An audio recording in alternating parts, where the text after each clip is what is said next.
I have a white girlfriend, but she almost killed me. Jack's beautiful girlfriend seemed to love him deeply. She even said Jack was her first black boyfriend. She volunteered to bring Jack home to meet her parents. At first Jack was a bit worried, fearing they might discriminate against him for being black, but unexpectedly, Ella's parents were incredibly warm, showing no prejudice based on his skin color. Her father even gave him a tour of the house, treating Jack like family. But he soon noticed that all the maids and butlers were black, and none of them seemed quite right. Their smiles were eerie, their eyes cold and distant, as if staring at enemies. But the strangest part was his girlfriend's parents. When Anna saw Jack's nicotine craving kick in, she called it a bad habit and offered to help him quit. It turned out her mother was a hypnotist who could use hypnosis to help him kick the habit, but Jack firmly refused. Just then, the maid came to pour tea, but as the cup filled, her eyes seemed to glaze over as if her soul had left her body. When she finally snapped back to reality, the tea had spilled over. She quickly regained her composure. Witnessing this, Jack sensed something amiss in this seemingly harmonious household. Late at night, mosquitoes roused him. He stepped outside for a smoke,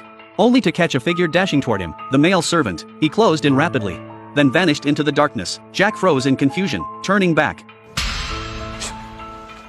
He dared not linger outside, and hurried back to his room. The next day, his girlfriend's family hosted a gathering. All the guests were white. They showered Jack with compliments, making him feel awkward. He stepped outside to take photos, and suddenly spotted a black figure. He approached to strike up a conversation, but the man seemed dazed. Just then, a woman walked over. They acted intimately, clearly a couple. She pulled her husband toward the guests, making him spin around to show off his body. Jack sensed something was wrong, and headed upstairs to his room. But as soon as he stepped onto the stairs, all the guests fell silent. He returned to his room, to find his phone charger unplugged. Suddenly, the maid appeared and apologized, saying she'd accidentally knocked it out. Then her expression turned eerie. She laughed while tears streamed down her face. Jack felt something was off, and hurried back downstairs. That night, after smoking, Jack returned to his room. He found Anna sitting in the living room, asking him to join her. During their conversation, Anna scraped a spoon against a glass, hypnotizing Jack. She questioned him about the details of his mother's death. Soon his consciousness drifted back to childhood, his expression growing increasingly pained. It turned out that on the night his mother died in a car accident,